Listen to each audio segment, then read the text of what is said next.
Hey, how's it going, guys? This is Nick over at Old Anvil Speed Shop, and today we have Rob's 48 Chevrolet pickup truck in for a complete fuel system install. The products were provided by Aeromotive, and those components include a Phantom in-tank fuel sender. Then we're going to go ahead and install our Aeromotive inline fuel filter, and that's going to feed fuel all the way up to our Aeromotive SS series regulator that we have mounted under the firewall. And so in this video, we're going to cover the installation of the sender, installation of AN fittings and lines, proper mounting for your fuel pressure regulator, and along the way we're going to be using AN style hose and fittings to connect the dots from our pump, filter, and regulator. While we're making up those hoses, we're going to give you guys some tips and tricks on how to properly install AN fitting onto AN hose, and some do's and don'ts when routing your line, what to stay away from, what to shy away from, and what is the proper way for best hose life and longevity. So stay tuned and let's go ahead and get started on this thing.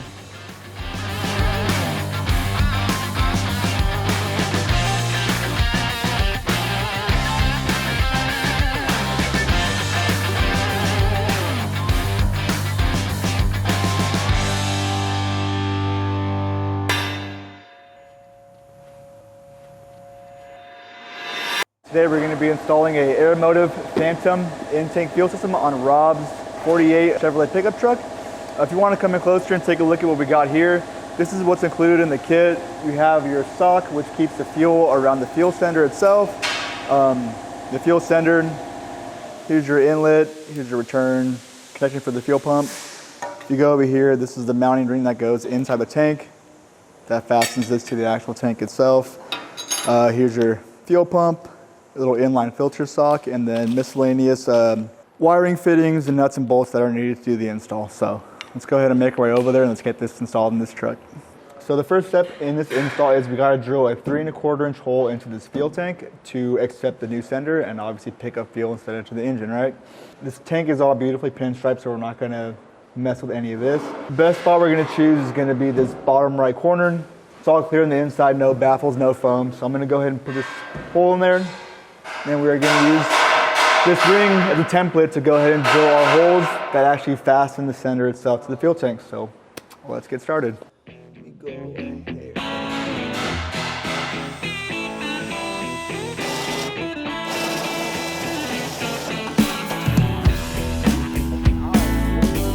After you get your 3 1/4 inch hole set up for the center of the sender, the next step is going to be drilling your perimeter bolts.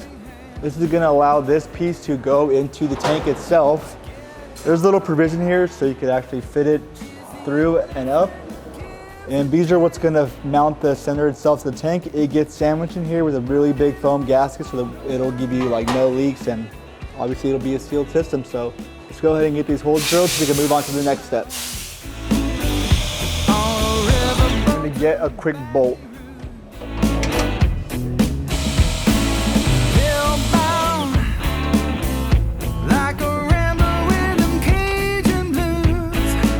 One obvious thing is we have a tank full of metal shavings. There's many ways to go about flushing this out. Some people will remove the tank, put a garden hose, flush it all out. A method that I like to use is we have a little bit of probably a gallon or so of this old gas, or not old, just dirty gas. We'll put it in there. I'll make sure I slosh it around. There's a drain below the bottom of the tank, so it should all come out. I'll do that 2 or 3 times, filter the fuel every single time, and then take a visual inspection, and there should be no shavings in there. Once that's all done, we're clear to proceed on to the next step.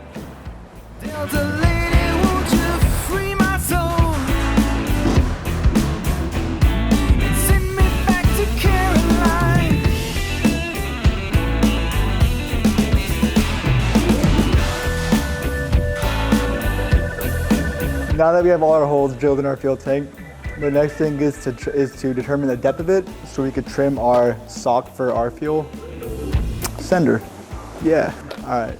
So this tank has a depth of 10 inches, and according to the instructions from Aeromotive, you want to add 1 inch of this. So that being 10, we want it from the bottom of here to somewhere over here at 11 inches.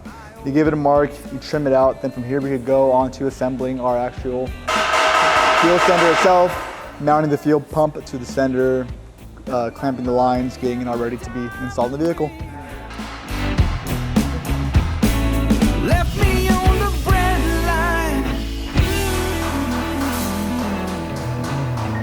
With that trimmed out, you go ahead and reinstall it back onto its sock. Make sure it's seated all nice and flat. Perfect. All right, now that we have our holes drilled, the next step is to install this ring.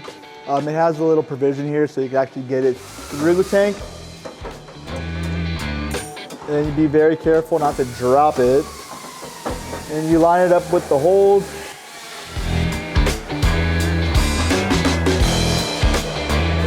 So once you got this guide ring installed, you're gonna go ahead and shove this in the tank. Remember, we added 1 more inch per Aeromotive instructions, so it'll be a nice tight fit up against that lock ring.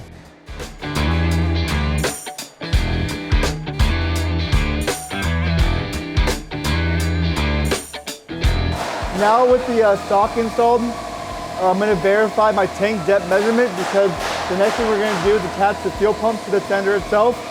That measurement's kind of important, so your fuel pickup always remains in field till you get to like a 1/4 of a tank. So let's go ahead and measure this now.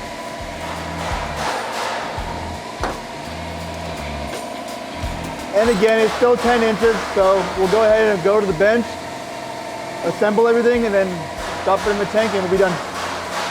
There I go. So here's the fuel pump used on this Aeromotive system. It has 2 caps you need to remove in order to install it. Pop that one off. Here's the little pickup sock. It has a little lock ring that keeps it in place, and 1 little clip that needs to be mounted over this stud to secure it in place. And it just clicks right on.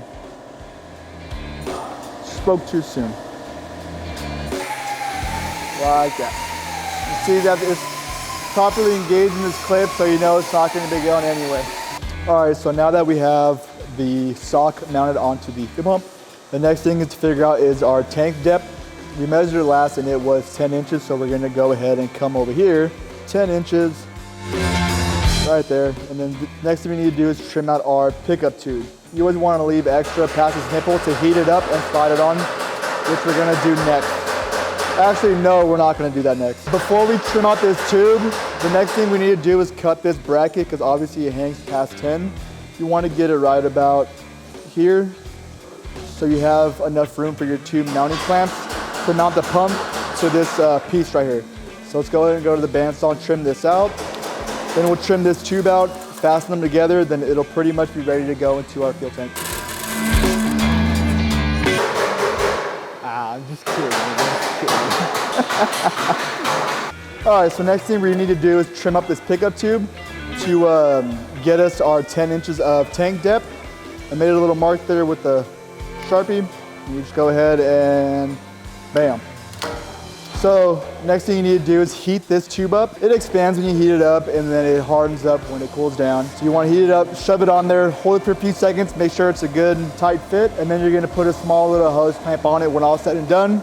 After that, we're going to fasten the pump to this piece right here, and then we're pretty much good to go.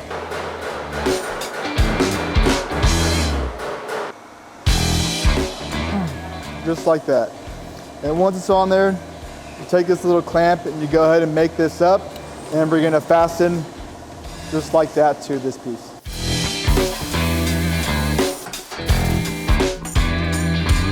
All right, now that we have our clamps made up on both the pickup and on the tank itself, there's one connection that needs to be made. You just plug them together, and now this is ready to be installed in the fuel tank and wrap this install up. All right, now this is ready to be installed in the tank. Our first step is going to be installing our gasket over the studs, and then very carefully installing this into the sender itself, or into the tank itself. Line up all the holes, get it sitting flush. And then lastly, to fasten this down in the tank, you're going to go ahead and take these clear washers.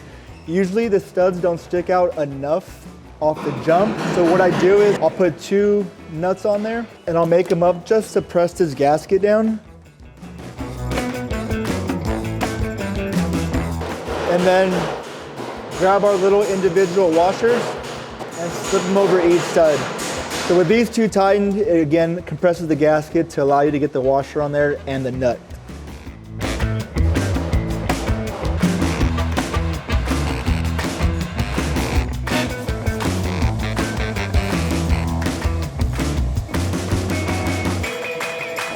And once you get all the nuts and washers started, go ahead and remove the nuts off those 2 studs that we didn't put washers on.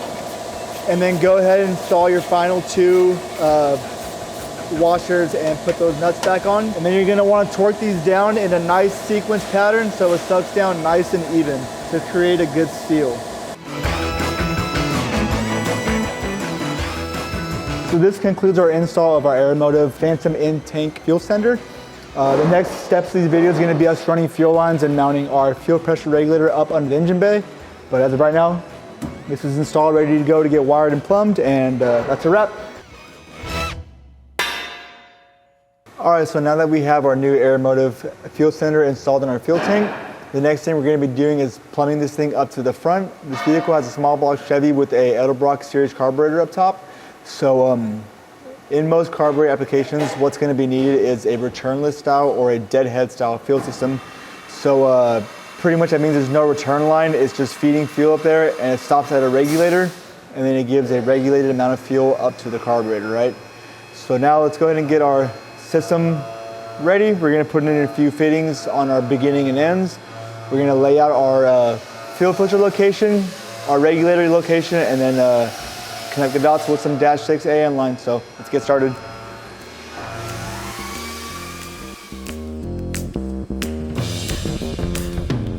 All right, so now that we have our first AN fitting made up onto our line, now we're gonna go ahead and route it on the inside of the frame all the way to the front. Some key notes to take while running your fuel line is you want to be away from any heat source, which is like your exhaust, right? And you want to be away from any moving parts. You don't want your line to get pinched, cut, snagged, and of course any sharp edges.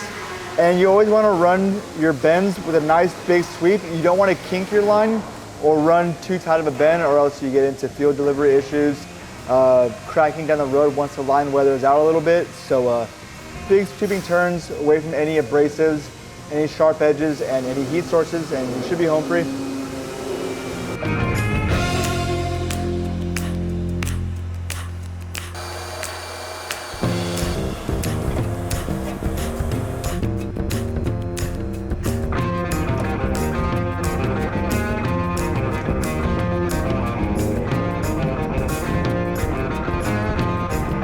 Okay, so there are a few methods to cutting your AN line. If it's not in the vehicle, our preferred method is taking it out, running a tape line, and running it through our bandsaw. It gives you a nice, clean, straight cut with minimal cleanup. And then if it's usually on a vehicle, we'll go ahead and cut it with a cutoff wheel, and then we'll go ahead and flush the line out as best we can. Usually if it's down like this, you could just run some carb cleaner or anything, any sort of cleaner to get it out, run it out and blow air out the other side. But yeah, so those 2 methods. Avoid using any sort of cutters, because what ends up happening is you squeeze this line. There is a steel braided outside sheet on this, so if you crush that, you're going to end up having like an oval cut, and you're going to have a really hard time getting the nut on there and overall fitting assembly. So nice, clean, straight cut, abrasive or with the saw, good cleanup, good prep, makes for an easy fitting installation. All right, so after you got your nice clean cut, the first step in installing an AN fitting is getting this tube nut on there. It's nice to put them on with the jacket not flared out. That's why we use an abrasive or the saw to get a clean cut. When you do an abrasive, it kind of melts that outer layer, so you're not fighting any fraying. Next step is installing the actual fitting itself. A little tip I always put some anti-seize on the threads just to help it with going in and not gulling up these threads. And a little tiny bit of some sort of assembly lubricant or dish soap. You kind of want something that you don't want to overdo it, so just do a really, really light coat and then work the fitting in there. When you get started, if you're having trouble getting the first few threads on, you know you got a problem. You may need to go back in and clean the inside of your hose. Usually you can get them started very, very easily and throw them on. You can make them up pretty easily by hand. Once you get about halfway, 3/4, you're going to put some wrenches on there. And just make them up. You don't need to kill this. Just make them up nice and tight. You want this gap to be as minimum as possible with like a maximum of like a 1/16 or an 1/8 inch gap. That's when you know you got full engagement and a leak-proof seal. So let's go ahead and do that now. Ideal situation would be removing this hose from the vehicle and putting the fitting in a vise with some soft jaws and using an aluminum AN wrench. But on the vehicle, you kind of work with what makes it easy. It's 2 3/4-inch wrenches, and just be very mindful on wrench placement on the fitting so they don't slip. That'll mess up the anodizing on the fitting. And just take your time, and if this thing starts binding up, just go ahead and remove the fitting again. Verify that everything is proper. Give it another shot, add a little bit more lube, and it should go together very, very easily. All right, so here we go. This is your ideal situation of assembling a AN fitting. It's going to be on the bench with a nice pair of soft jaws. So let's go ahead and do this now. Again, we got a nice clean cut. Inside's been cleaned out, so first thing you're going to do is run your tube nut onto the hose itself. It could be a little bit of a pain trying to do by hand, so my little tip or trick here is to get it started and then just go ahead and run it on with the impact. Depending on the manufacturer of fitting you have, some of them on the inside, I don't know if you want to get in there, they have just these 2 lips you got to go past, and you want them pretty much flush with the bottom of these threads. Other manufacturers, they have reverse threads in there, so you almost need to thread this onto the actual hose.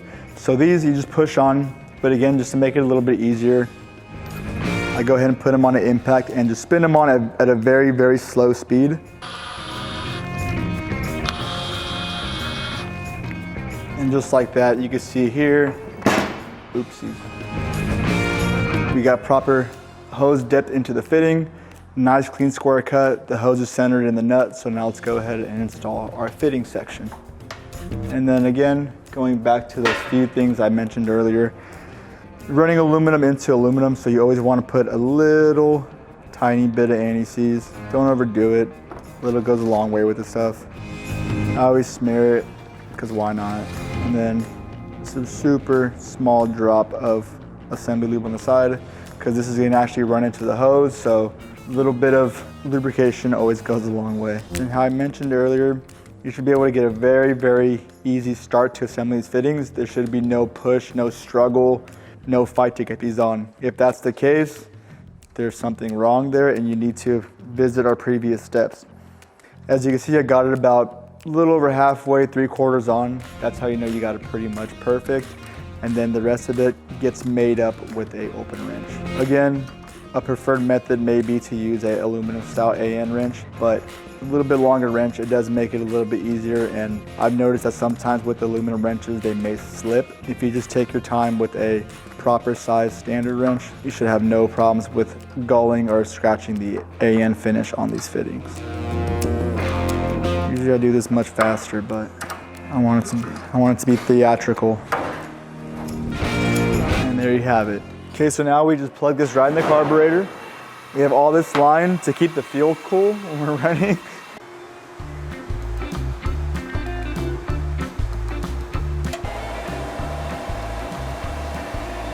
All right, so now we got our line all the way up to the engine bay. So now what we need to do is remove this old soft line, get it out of the way, change this fitting that goes into the carburetor. From the factory, these accept like a, I believe this is a 5/16 hose with like a push lock and a hose clamp style. We're gonna go ahead and remove that and put in a AN adapter. We're gonna mount our fuel pressure regulator nicely here on the firewall and then run our line to it and then regulate it over the carburetor, and that wraps up the plumbing side of this vehicle. So let's go ahead and get it done.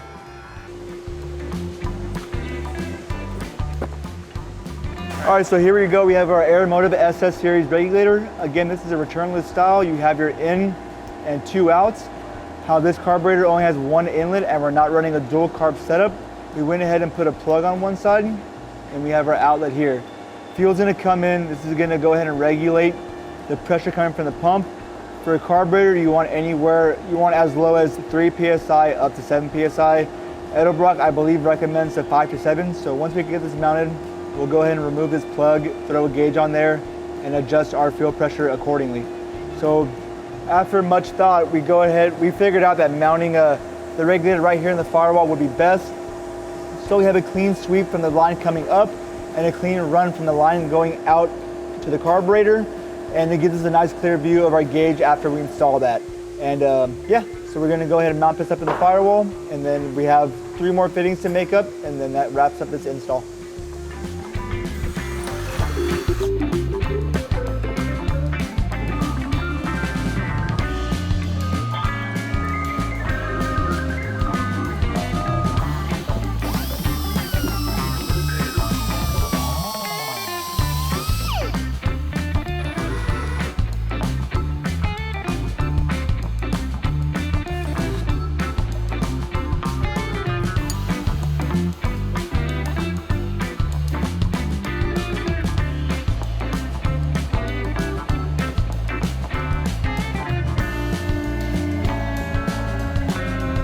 So on this last hose from the regulator to the carburetor, we went ahead and went with a -6 straight off the regulator and a -6 90 off the carb. So now I'm just mapping out the length to get a nice clean approach to both fittings. And we're gonna go ahead and run something just like this. This should do. Maybe we clock this back a little bit to get a little bit of a smoother approach. And that actually looks a little bit neater. So we'll go ahead and cut this, make these two fittings up, and call it a day.